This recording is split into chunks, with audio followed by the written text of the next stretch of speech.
Okay, welcome back, everybody. We are going to be having a panel discussion with these wonderful ladies that you can see here. We've got Gwen and Rhonda, Tanacha, Devin, and Rubina here with us to talk about the changing world of work. So, first of all, I want to have each panelist just briefly introduce yourself. Even Rhonda, there may be some folks who weren't in your session just now, and if you weren't, please be sure and catch the recording when it comes back, when it comes out later, because that was a really great session. So, Rhonda, since I mentioned you, I'm going to start with you. Will you just give us a brief rundown of who you are and what you do? Hey, I'm a trainer first and an instructional designer.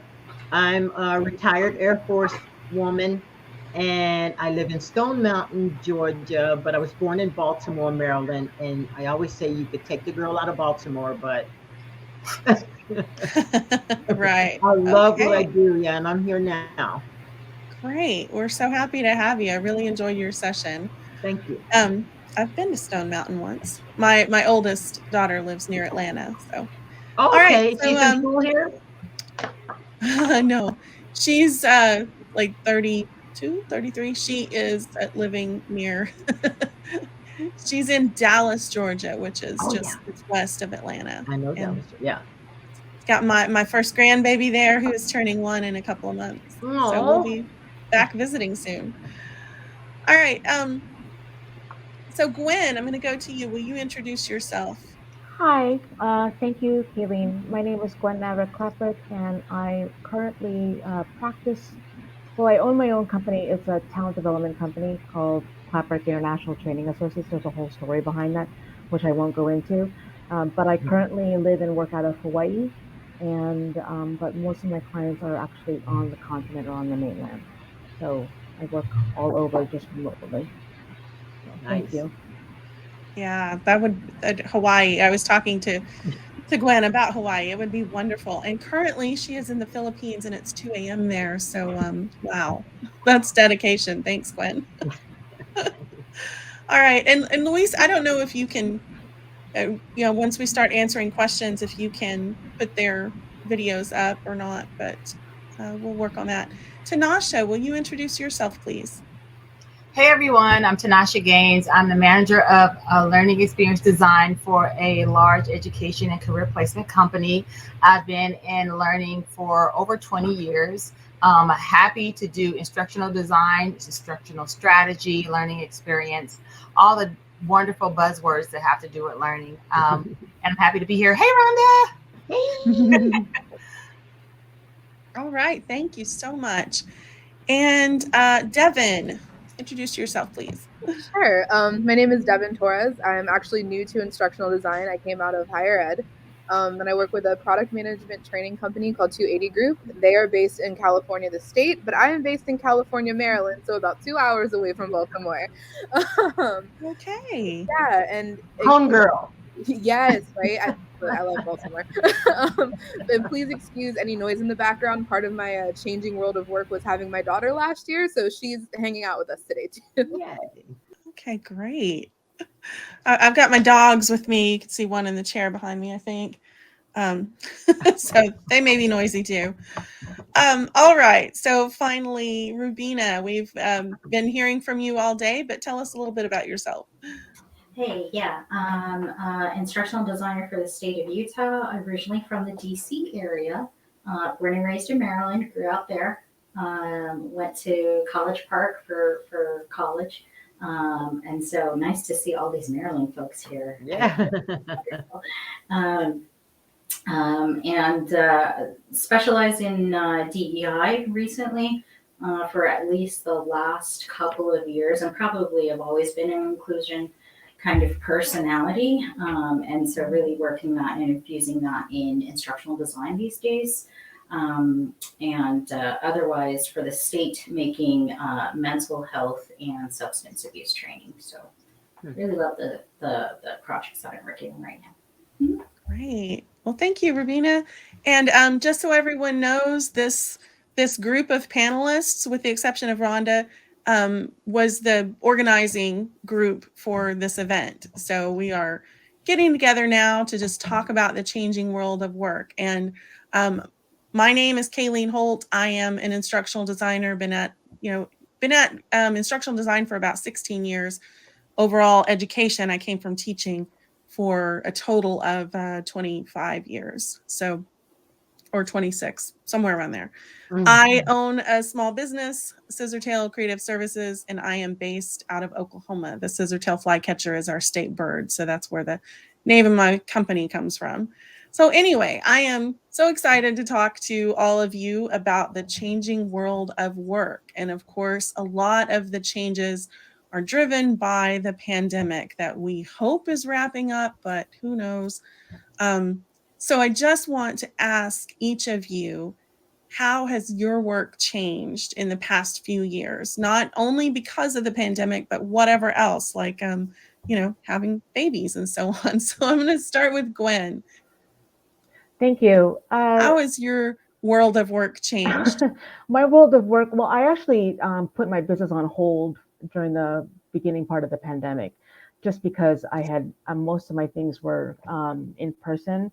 And so I really had to kind of think about what I wanted to do. What I actually ended up doing was I used that time to rebrand myself and really think about what direction I wanted to go into and what I wanted to specialize in. So I really used the 6 months that I took off to kind of ground myself in that.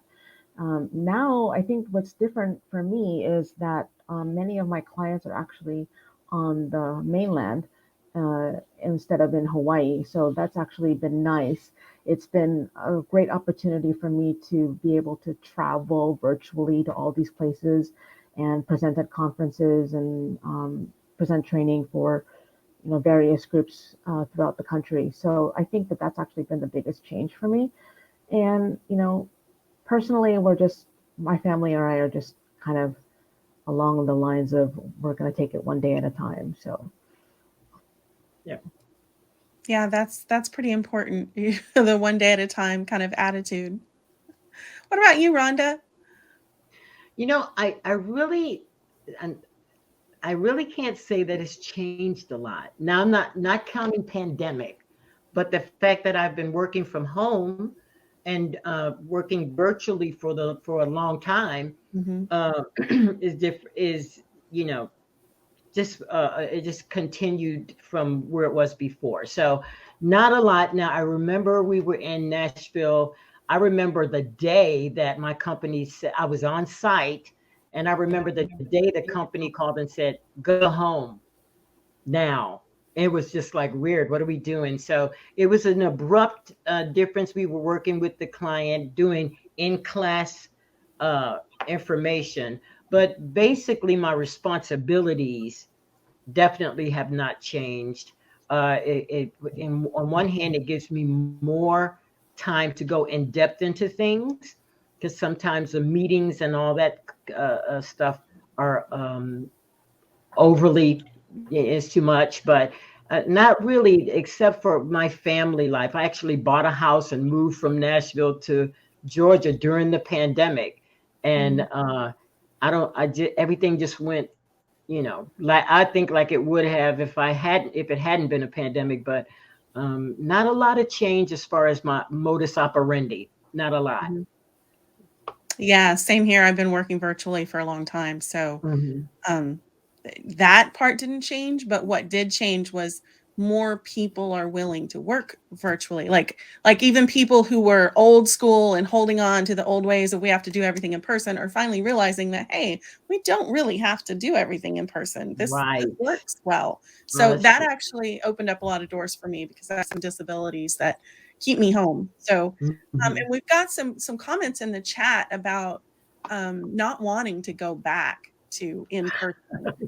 Priscilla says, this is why I want to leave my company. After 2 years of working remotely, it makes no sense to go to the office twice a week.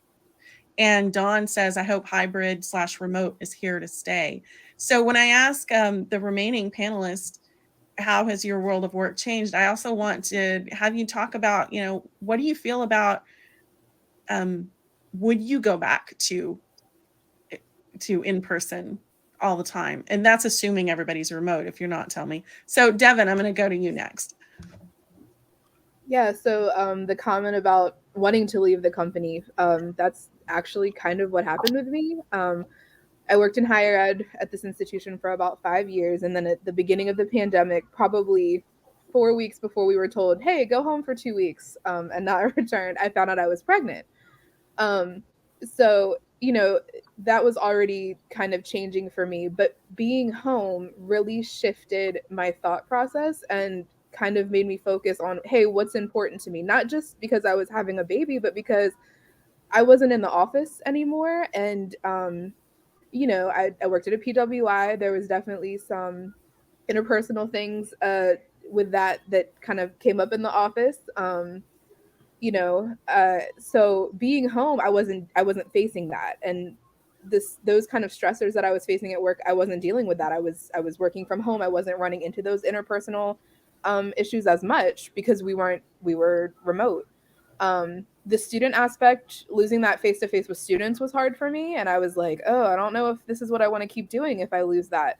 But what happened was I realized I could get into a different workflow, and I really liked this curriculum design piece. And when we started coming back, I started looking for instructional design jobs. I have a master's in distance education and e-learning, so it kind of aligned. And eventually my school was like, hey, we have to be back in person full time. And by that time, my daughter was here, and I was like, I can't do that. Like, that isn't how I want to shape my life anymore. That's not how I want to spend my time anymore. And actually, I had started a small LLC because I had said in my head, I'm leaving on this date. I'm not coming back. I just won't be back. So I switched to this remote instructional design, and it's made my work-life balance so much better. I feel better as a person. I feel more confident in my work. And this virtual networking, like what we're doing right now, has been so eye-opening for me. And it's so great because I'm meeting so many people that I wouldn't have met if I was just, hey, I'm in this in-person bubble and these are my peers. And every now and then we reach out. This has been much better for me. So yeah, that's where I'm at with it. I don't necessarily think I would go back, and I have the LLC. It's slow, but it's there. So, if something doesn't work out, I think I'm going to stay remote.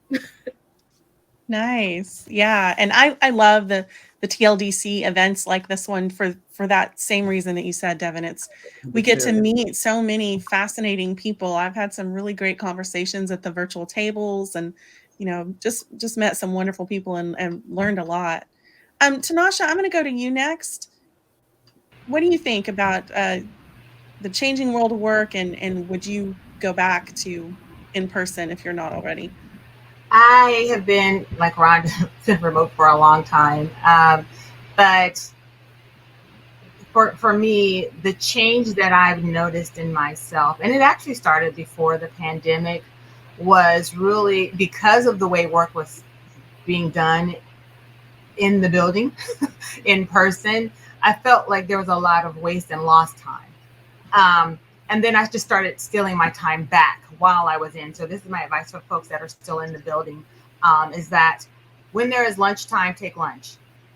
If you're going to take a freaking hour, take a freaking hour. Walk away from your desk or close your door or make a sign so that when people see you, it does not mean you are available. So don't always make yourself available. You have to do that virtually as well. And I found myself before the pandemic, and this is not remote, but before the pandemic, I literally left the building, and I knew that there was like a park, like the Olympic Park, from a walk away from my building. And I just walked away and grabbed lunch, and I sat there, and they just will not see me for an hour, sometimes an hour and a half. I didn't care. As much as I worked, I needed time, and I stole that. And so with the pandemic, I was already in the mode of working. When I went to the mode of working remotely, I started asking myself, where are the moments that I can steal time away from myself, for myself? Yes, I am online. Depending on where you are, you have this instant messenger, and they can see your green light on, and they see you're available. That making on purpose, turning that thing gray. Even if I'm still in front of the computer, I just don't want anyone to talk to me at this point because I need to refresh my mind. Right. During COVID, I was so stressed out with not only, at that point, we've got the pandemic, then we had social issues with George Floyd, Then we had, Stop Asian Hate.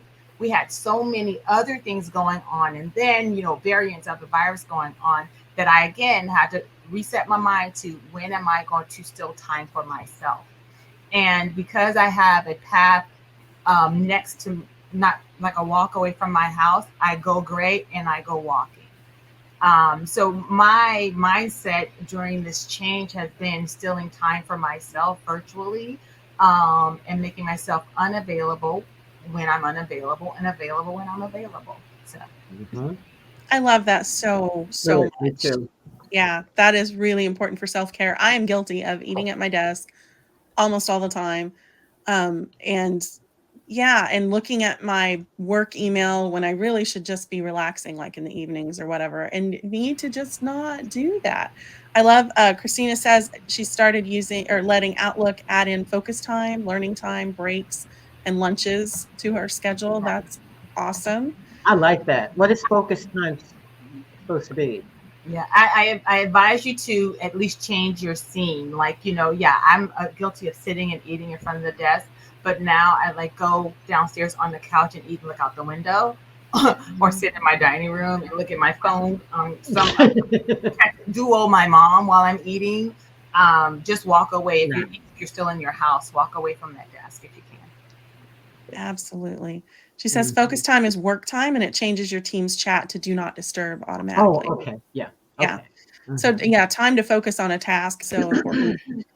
All right. So Rubina, I saved you for last because you put up a poll question. I don't know if everyone saw that in the chat. So if you didn't, I don't know if Rubina, if you can show that on the screen or not, but there we go. I'm just gonna turn it over to you. Did it show? I'm sorry. Yeah. Yes, now it is. Yeah. Oh my gosh. And there's more votes coming in. And apparently in person is not going to win at this point. And so I actually kind of like that. I was curious to see where we're all at. And I know I have my personal opinions about, being a work from home or remote. Even I think I share some of the other folks' environment spaces also. I was in remote before the pandemic, but just literally before the pandemic. And then my husband and my daughters, they all joined me during the pandemic, which was not good for me at all. That's the part I wasn't prepared for. And so that was just my experience. And we went through a mental pandemic also at the same time as COVID happened across the world. There was mental things happening. Do you wear a mask? Do you not wear a mask? Do you argue with the people wearing a mask? Do you hate the people not wearing a mask? And what do you do? And who do you socialize with? Who do you bubble with? All of these things happening at the same time as work. Get out of the office. Everybody else is joining you at home. All of these pressures. How do you keep your kids safe? How do you keep your parents safe if you're multi-generational? I was talking about that with Rhonda too. I was like, the last couple of years were a nightmare. Trying to figure all that out, trying to think about things and process things. And I also moved during the pandemic, which was just kind of like nutty. Like we put an offer on a house right before, like in a February before things started picking up. And then in April, I was like, oh my God, what did we do? What did we sign up for? Why did we do this? And then we just like pummeled through. Anyway, it ended up being the best thing for us. We got more space. We got what we needed.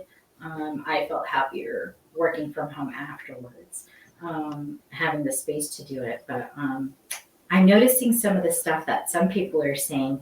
I hope I say your name right, Tanacha, about stealing time for yourself. I find that just such a fascinating word that you're using, stealing time. It's not that we're processing it as taking time or having time. That came up when she said it, that came up in my head too. You're not really stealing it. You're taking it. It's your time. It's your time. And see how we think about it. And like, the ladies that I was around, or even any of the parents actually that I was around that was working from home, I have always been a proponent of parents And if kids are in that Zoom conference, people are apologizing for it. And I hate that. I'm like, please don't apologize for being a whole person at work. And especially during this time, are you kidding? All the rules are broken right now. All of the stuff that was a norm before went out the window. And here's where we're at right now. I don't know if it's normal, but please don't apologize for having your baby or your fur baby in the, in the screen. So, yeah. As far as that's concerned, one, let me say that I worked for Tanacha for, was that 2 years? She was such a hard person. It seemed like forever. I'm just saying. It was awful. No, but she is a caretaker and a doer. And so there's a whole group of people who still feel like we're under her. Not me, because I'm really grown, but the rest of them. I mean, she is that person. So when she said steal time, I understood, because it was always Tanacha, Tanacha. And she's the go-to person, and she's way proactive about the business. So I understood where she was coming from, but it did hit me as, okay, I heard that. And then two, the thing about us having, now you guys need to put in for me on this one, see what you think. Now we're in the homes. It's a different environment. So I think when we have Zoom calls from my organization, when we have Zoom calls with the client, I think we shouldn't have our babies and fur babies in the room on the call. When we're having a Zoom call with our team, grandma, pappy, the baby, everything can be there. But I think we need to keep that compartmentalized for the client. What do you guys think about that? Yeah, I actually have a client that have two different types of clients. And one is the group that we're working with is a little bit fluid. So they actually modeled that leniency before we did. You know what I mean? Okay. We stayed kind of like professional and everything, but then you started seeing, oh, let me get up and let the dogs out. You started to see them modeling that. But then we have a client that's just so very structured, and you know what I mean? Like all of them on purpose have their business logo in the background. Yeah. So you take the clue from the client. Take the clue from the client. Exactly. Yeah. That's what I was going to say. It really depends on the client and your relationship with them. I mean, I believe in being your whole self with your clients. I mean, obviously there are boundaries. There are things I'm not going to share, or, you know, there's professionalism, but, at least with my clients, I don't worry about, you know, my dogs are always back there unless they're like licking themselves inappropriately or something. I don't worry about it. And my clients don't either, because that's the relationship I have with them. Now, if I'm meeting with someone new for the first time, then I do try to kick the dogs out and see how it goes. And like you said, take the cue from them. Take the cue from what about everybody else? What do you think? For me, I agree with that statement, and I think when I'm spending time with my daughter, I want that time to be with my daughter. And so if she's in that space when I'm, you know, working with a client, and it's one thing when it's with my team, they're great, but when she's in my space, you know, she's coming up like, read me a book, and I'm like, I can't read a book right now, and that's not the time that I want to model for her or spend with her. And luckily I do have the ability to say, okay, like I can schedule my stuff.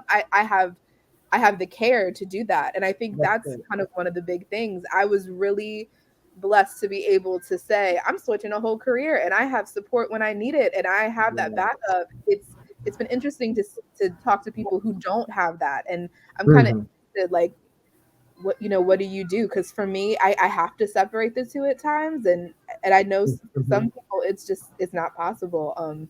For a multitude of reasons. I have family around, and but childcare is expensive, and if I didn't have family around, I don't know that I would be able to do that. But I agree with you. I like that separation.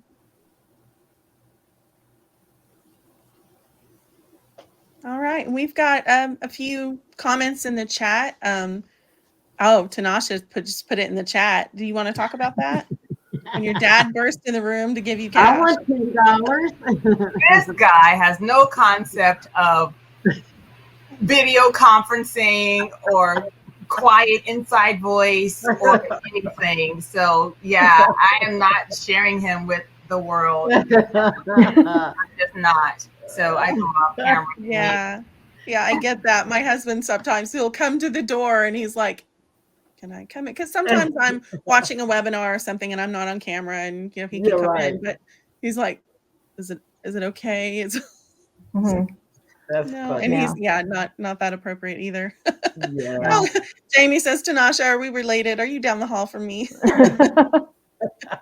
Priscilla says she has to fight people's unconscious bias that her foreign accent makes her less, so she'll be as professional as she can. I hate that's like that.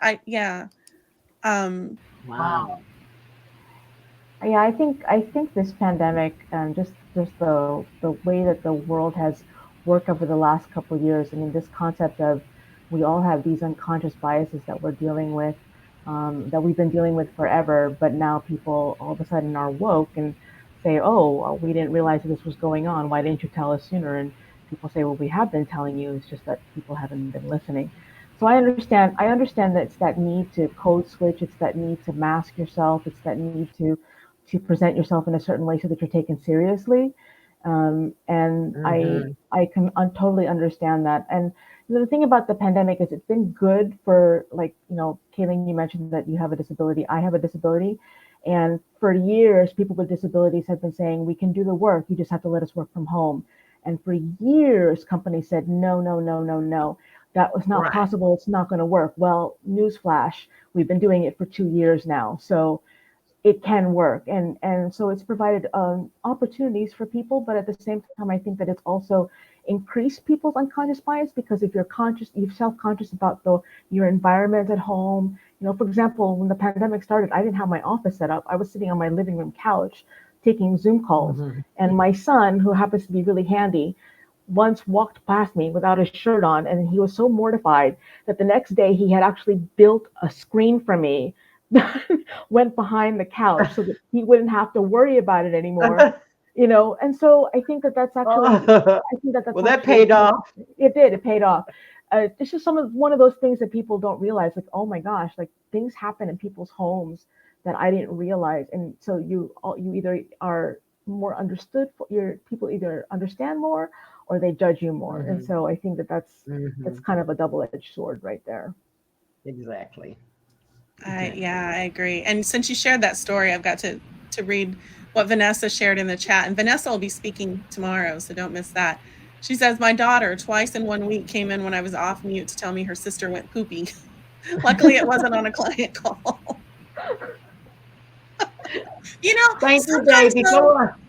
Sometimes those very human moments, though, can help us build connections with our clients. Like I had a meeting with a potential new client yesterday, and didn't have anything that cute happen, but just I didn't have my dogs in the room, this new client, but back behind me he could see the dog bed because it's behind that chair.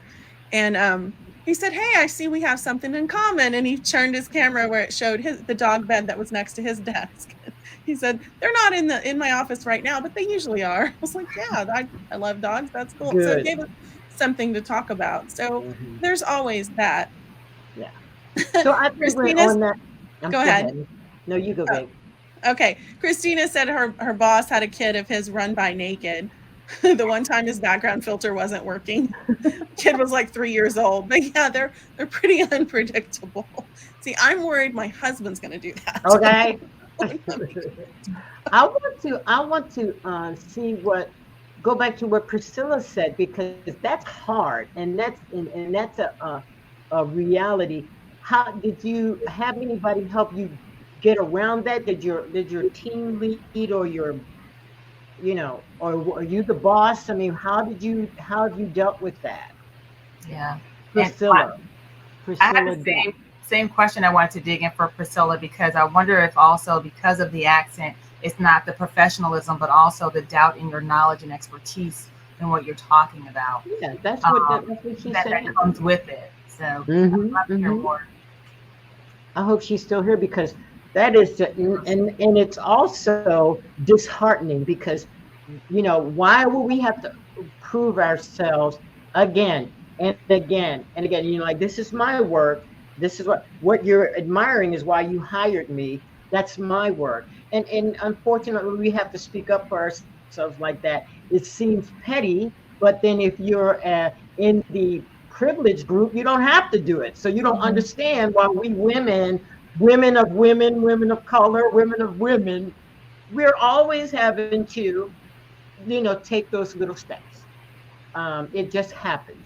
Sometimes Right. we could go for months and months or years and years without any of it. And then all of a sudden you get some prehistoric person come across that way and you go like, are you still alive? When did they chip you out of the ice? But it's a sad thing. And I'm wondering how Priscilla has been able to deal with it. Yeah. She said, I've never faced open prejudice. It's just there. Yeah. And yeah, I mean, and I'll say, I can be myself with clients because I do have some privilege. I've got the white skin, my disabilities are invisible. Mm-hmm. There's a lot of privilege there. Native English speaker. I had a good friend who, when I was teaching, was from Germany, and she spoke 3 languages. She had 4 or 5 degrees at the time, and I think she's gotten more since then. And she was trying to get into an administrative role, and she kept getting turned down. And honestly, I think that a lot of the time she was being judged because she had an accent. She's one of the most intelligent people I've ever known, but constantly being judged as less than, less intelligent, less everything because she had an accent. Mm-hmm. It's That's ridiculous. amazing. And this Yep. is one of the things we talked about at Gwen and I talked about at a table this morning in regards to equity and ed tech and accessibility, and even in my own stuff, being away from an office where there was a lot of microaggressions was a relief. And I read a really good article. Wow. Yeah, there was a really good article that came out about Black women specifically not wanting to go back in person because they weren't dealing with these microaggressions and these interpersonal things that DEI just wasn't handling well at their places of work. And it's hard because sometimes it's sad, but sometimes you get used to it and you're like, people will write it off like, oh, that's just them. It shouldn't just be them. Exactly. It contributes to retention. It contributes to morale, and it's sad to see. But looking at the comments, it's just something that we really have to work on. And I saw another comment about it's worse when it's being perpetuated by another woman. Oh yes. And yeah, I've had Yeah. those experiences. I'm sure many people on this panel have, and I'd just be interested to see what have other people do while we're waiting for Priscilla to give her feedback. What have people done to kind of combat that? Priscilla did add that she never faced open prejudice, and but it's just there. So I think it's one thing to try to learn how to self-advocate for yourself. I think that's a hard skill for people to learn. I think it's a hard skill for women to learn is how do you advocate for yourself in the workplace. It's something that I have tried to teach my kids because they also have disabilities. And it's hard. I mean, it's hard to stick up for yourself without being labeled as the difficult one or the challenging one or the you're not being a team player because you're trying to put the spotlight on you. It's not all about you. And so I think that it's a difficult position to be in, and I think more of us are in it than we think. But I think the Right. pandemic absolutely, and working from home has removed some of that. But at the same time, I think that that's also the politics of organizations are always going to be there, regardless of whether you're at home or regardless of whether you're in the office. And so I think that it's just one of those things that women take, and we shouldn't have to anymore. So I love that, Gwen. Absolutely. And Rhonda, since your presentation kind of touched on this about, rejecting the effect of emotions and those sorts of things. I would love to hear you talk about how you advocate for yourself and how you recommend other women advocate for themselves, or anyone. I have to say that I rarely have to advocate for myself, because this look. She does that look, you guys. Seriously. What level you are, she will. But I will, right? Okay, no. But I do advocate for others. And I mean, really, if I did have to, I am willing to step forward, because like I said before, I'm not easily embarrassed. I can say something, and then if it comes out, or if I'm wrong, I can say, okay, I'm sorry, I was wrong about that. Because I think if someone steps on your toes in the wrong way, like we're saying, as women or as a minority, or if they say the wrong thing, I'm going to assume, this is my modus operandi, I'm going to assume you really didn't mean to do that. I'm going to assume that you really didn't mean to make me feel a certain way. It wasn't your intention. So I'm going to let you know, here's how I felt when you said that. And I'm going to give you the benefit of the doubt. I'm going to address it, though. I am not going to let it go. I'm not going to address it publicly. I'm going to talk to a person one-on-one. And then if I don't get the satisfaction I need from there, I'm going to take it to the next level with supervision or EEO. I hate to do that, but I'm not, but I will. But I think that what we have to be, women, we have to stop worrying about other people's feelings and saying, well, I don't want to make them feel bad, or I don't want to make myself. Listen, you know what? We're in a meeting. We're sitting around a conference table. You say, let's make a donut ball out of it. And nobody says anything. And then Samuel says, we should make a donut ball out of it. Go like, yeah. How many times have you been there where they acknowledge, and then what you want to say is, hey, I just said that. But we never do. We never do. We always say, I've started saying. Yeah. With me, I say, is there something different about what you just said than what I said a minute ago? I think that's the same thing, isn't it? I love that. I mean, I'm calling it out. And, thank you for explaining the point I just made. Thank you for affirming with me. Thank you for agreeing with me that I made that point. Yeah. I feel like this is a universal experience for women. Oh, yeah. And every time, after 20 years in the military and seeing those things happen there too, but I mean, just a little bit, but really, really, guys, anybody, if man, woman, child, dog, we have to step up for ourselves and let people know. Now this is good thinking. Let's assume a person didn't really mean to hurt, and say, so now we'll explain it. Then after I explain it and say, hey, this is what that was, and it made me feel, and if you do it again, now I know, well, you intended to, diminish me. That was your intent, obviously, because I've already spoken to you about it. And it doesn't have to be aggressive, but it does have to be direct. Yeah, I want to point out how very important what Rhonda said is in a book that I read, and it's on Audible, called Crucial Conversations. And that point that they make about there's stories that we make up in our head in reaction to scenarios or circumstances or what someone said. You have got to not work on those. You have to go directly to the person and say, this is what I heard. Was that your intention? Is this what you said? It's in that book. And I would say, read the Audible. I mean, the Audible is, I'm just an Audible person, but there's the book out there, and then look for it on Audible.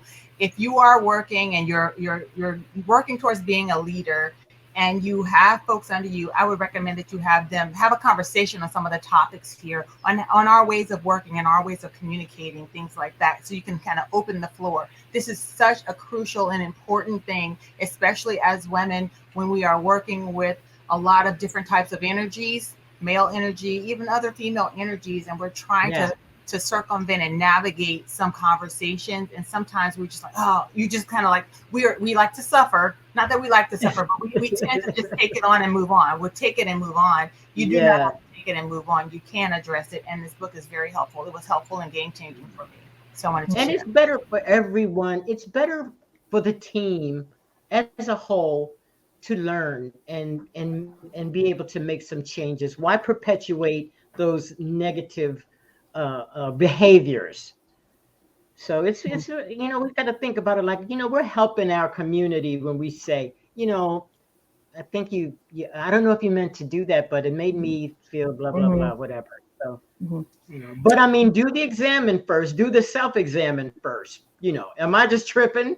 Because sometimes we're tired, we're busted, we've been doing, you know, and maybe we may be a little oversensitive. So a self-reflection is good.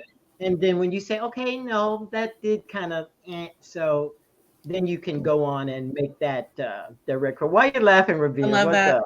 Ravina posted the.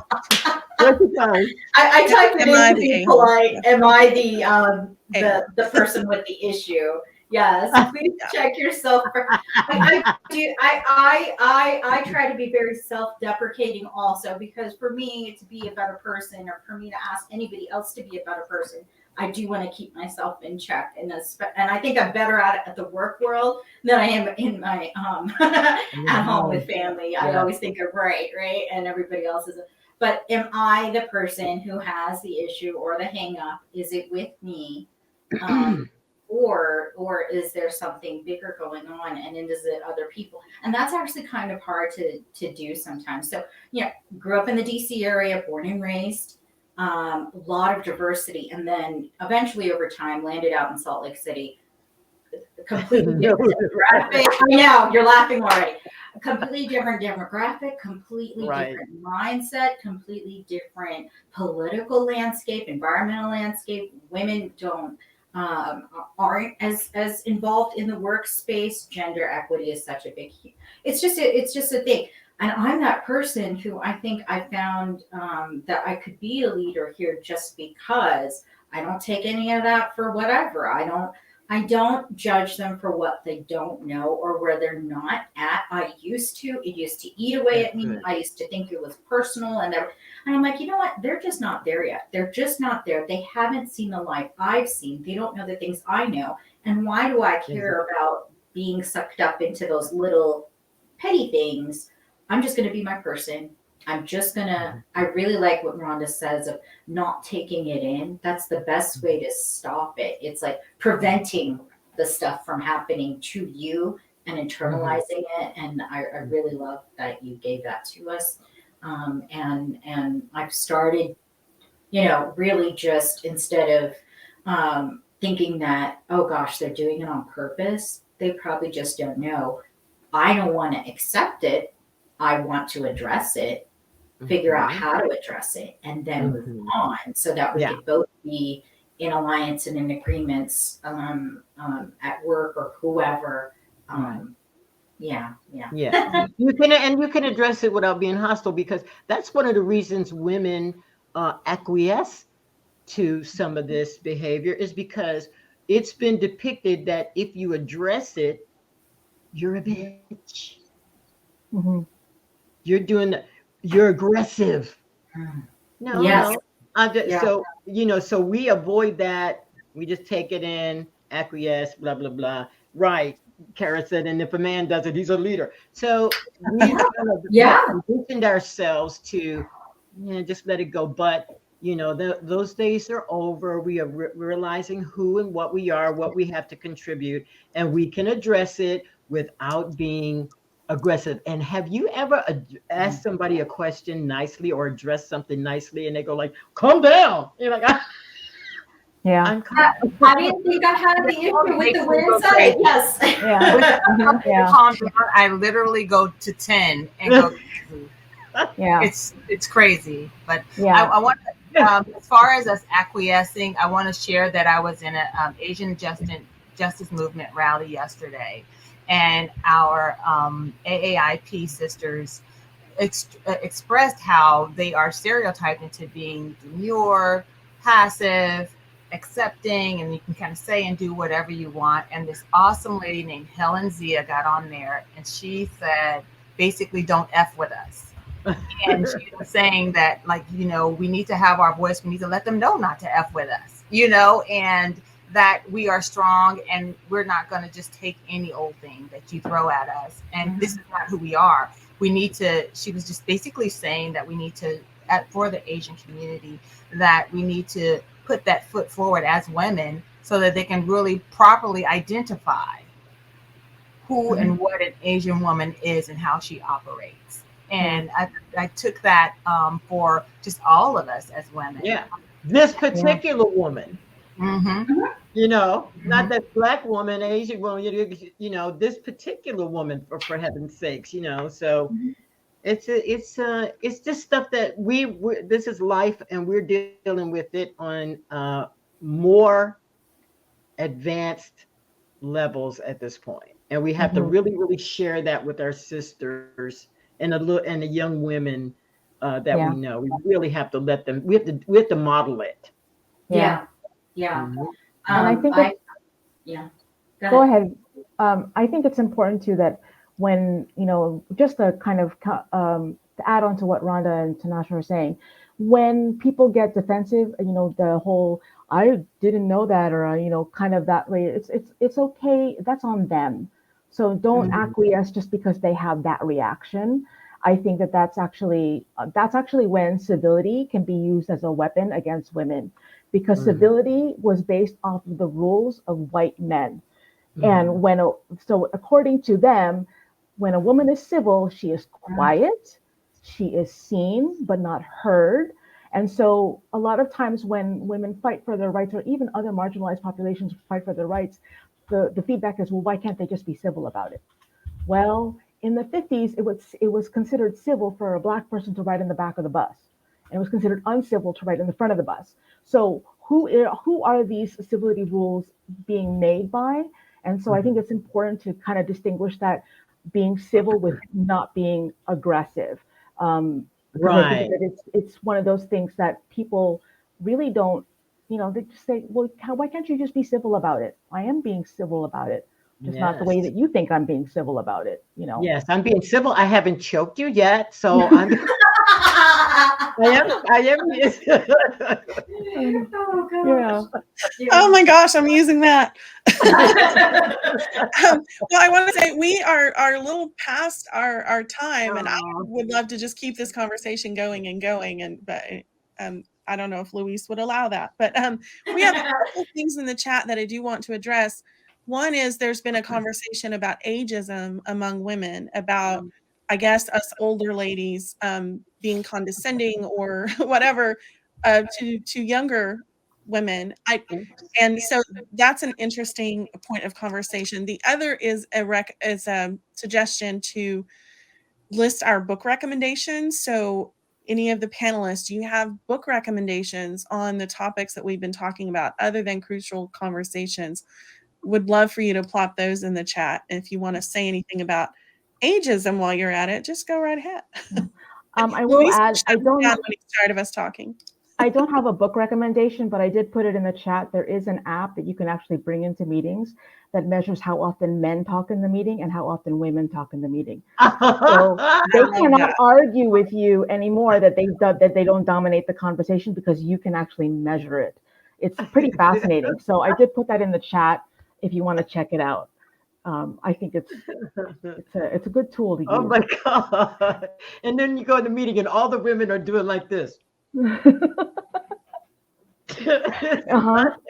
Oh no. That's funny.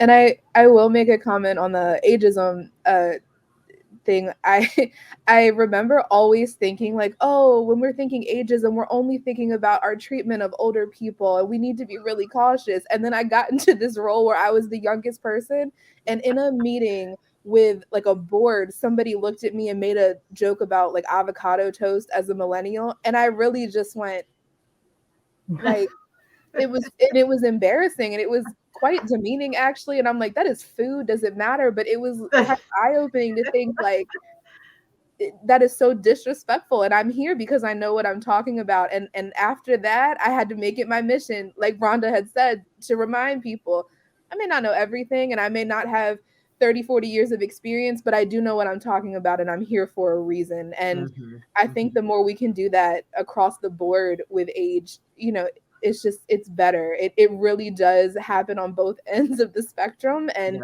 it's eye-opening. And I think it's something we also really need to address.